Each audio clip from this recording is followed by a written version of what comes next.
directors and other senior officials of the Commission,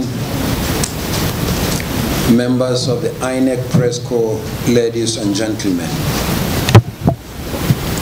As always, I welcome you all to this meeting. The purpose is to reflect on the subject matter of the just concluded 2023 general election.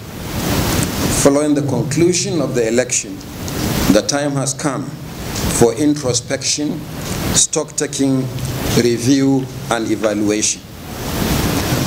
Since the conclusion of the election, diverse opinions have been expressed by political parties, candidates, observers, analysts, and the general public on aspects of the elections that took place in February and March. Such diverse opinions should normally be expected, and the Commission welcomes all of them insofar as their purpose is to improve the future conduct of elections and to consolidate our democracy. The Commission has consciously not joined in these commentaries in the immediate aftermath of the election for several reasons.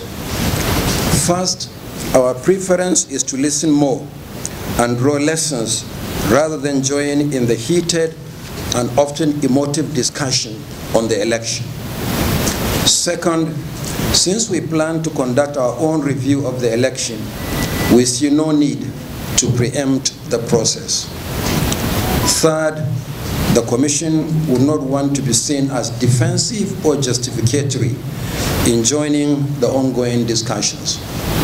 Finally, and perhaps most importantly, several issues around the election are sub judice, and it is not the intention of the Commission to either undermine or promote the chances of litigants in the various election petition courts beyond what is required of us by the legal process. Indeed, practically anything coming from the Commission could be cited by litigants as either justifying their claims or an indication of bias against them. The foregoing notwithstanding, it is appropriate at this point to make a few broad remarks about the 2023 general election as we commence our review of the same election. In doing this, it is necessary to look at the entire process before, during, and after the election to make an informed assessment. Granted that events on election day are probably the most important in terms of optics of elections, it is also very essential to look at the totality of the process. This is necessary if we are to learn the full lessons of the election going forward. Compared to some previous elections, we believe that the 2023 general election was one of the most meticulously prepared for in recent times. Learning from previous experiences, we started preparations immediately after the 2019 general election, carefully ticking the necessary boxes over a 4-year period. It is the need to learn from both the positives and the shortcomings that makes the stock taking that we are embarking upon today very essential. Among the positive stories is that the security challenge which threatened to derail the elections did not materialize. Concerns that the polls will be disrupted by the perennial insecurity across the country fizzled out on election day, as the elections were largely peaceful. Despite currency and fuel challenges and widespread attacks on our personnel and facilities nationwide, the Commission proceeded with the election as scheduled. The first set of elections, the Presidential and National Assembly, held as planned for the first time in the last 4 general elections conducted in the country. Accreditation using the bimodal voter accreditation system, the BVAS, has generally been scored very high by voters. Our records show that the success rate of the BVAS accreditation stands at 98% compared to the smart card readers' 29.2% during the 2019 general election. Above all, Despite the divergent opinions about the outcome of the election, the overall outlook suggests that it is fair reflection of a complex multi-party democracy. We wish to remind Nigerians that elections were held for a total of 1,491 constituencies, made up of 1 presidential, 28 governorship, 109 senatorial, 360 federal constituencies, and 993 state assembly seats. Our record shows that these elections have produced the most diverse outcomes ever produced since 1999.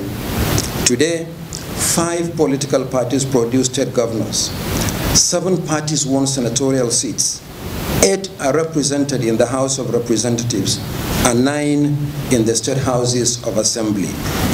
Clearly, the 10th National Assembly is certainly the most diverse in party representation since 1999. In some states around the country, different political parties control the legislative and executive arms of government. What is clear from these records also is that the days of single-party dominance of our national politics are probably gone. Furthermore, many prominent candidates lost in the constituencies they contested, and political parties lost in some of their presumed strongholds.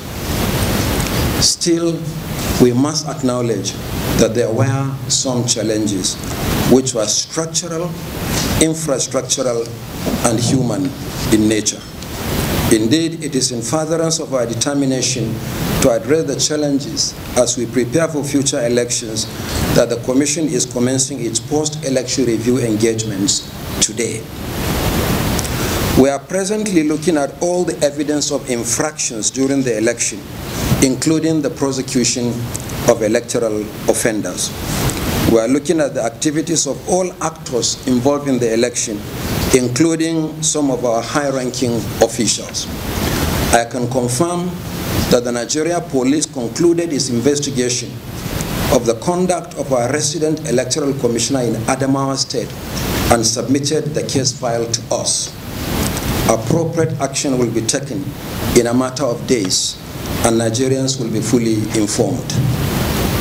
I can also confirm that we have received 215 case files from the Nigeria Police following their arrest and the conclusion of investigation into electoral offenses arising from the 2023 general election. We are working with the Nigerian Bar Association, the NBA, to prosecute the alleged offenders. Already, the Bar Association has submitted a list of 427 lawyers across the country who have volunteered to render pro bono services to the Commission.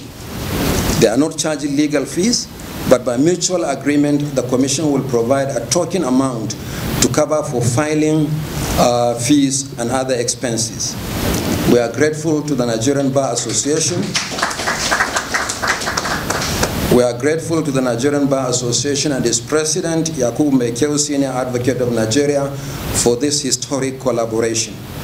Similarly, we are working with the Economic and Financial Crimes Commission and the Independent Corrupt Practices Commission on the prosecution of cases relating to vote buying and associated violations. In the next few weeks, several internal debriefing meetings will be held, culminating in engagements with stakeholders. I implore the resident electoral commissioners as senior officials of the Commission to lead the discussion on all aspects of the election, from preparations, conduct, and aftermath, frankly and constructively. Among other issues, I expect you to cover such specific areas as 1. Operational processes for the continuous voter registration and the general election, including planning, organization, coordination, and evaluation of activities, focusing particularly on such specific issues as the issuance of voters' cards, logistics, delivery of materials, deployment of personnel, and so on and so forth. Number 2, legal framework for the conduct of elections with a view to addressing any key legal challenges that may have arisen prior to the 2023 general election, which were not envisaged before the election. 3, technologies deployed in the electoral process, including INEC voter enrollment device, the IVED, the INEC result viewing portal, the IREV, bimodal voter accreditation system, the BVAS, party nomination portal, observers, media, and polling/collation agents accreditation portals, focusing particularly on their performance. 4, effectiveness of overall administrative procedures and channels within the Commission in the coordination and execution of pre-election, election, and post-election activities. 5, political party registration, party primaries, and nomination of candidates for the 2023 general election, as well as monitoring of the processes. 6, process of recruitment, training, deployment, and performance of all categories of ad hoc staff during the continuous voter registration exercise and the general election. And 7, strengthening the Commission's cooperation and relations with other bodies, including ministries, departments, and agencies, and non-governmental organizations, and any other issues in the electoral process that are likely to impact on the work of the Commission in future. In line with our policy, at the end of the internal review and engagement with stakeholders, a comprehensive report will be published by the Commission. Furthermore, the Commission has so far received reports from 54 accredited national and international observers who will give equal prominence to all the reports and review them in a holistic manner to ensure that necessary lessons are learned from their conclusions and recommendations. As a Commission, we hope to continue to count on the support of stakeholders to improve the electoral process in Nigeria. Our work in INEC is enormous.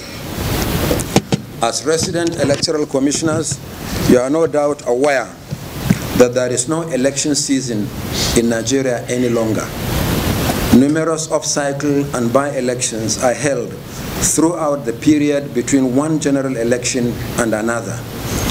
Even as we commence our review of the conduct of the 2023 general election, and barely a few weeks after the inauguration of the National and State Houses of Assembly, we are already confronted with 4 by-elections as a result of resignation in the case of Surulere 1 Federal Constituency of Lagos State and death in respect of Jalingo Yorozing Federal Constituency of Taraba State, Chibok State Constituency of Borno State, and Chukun State Constituency of Kaduna State.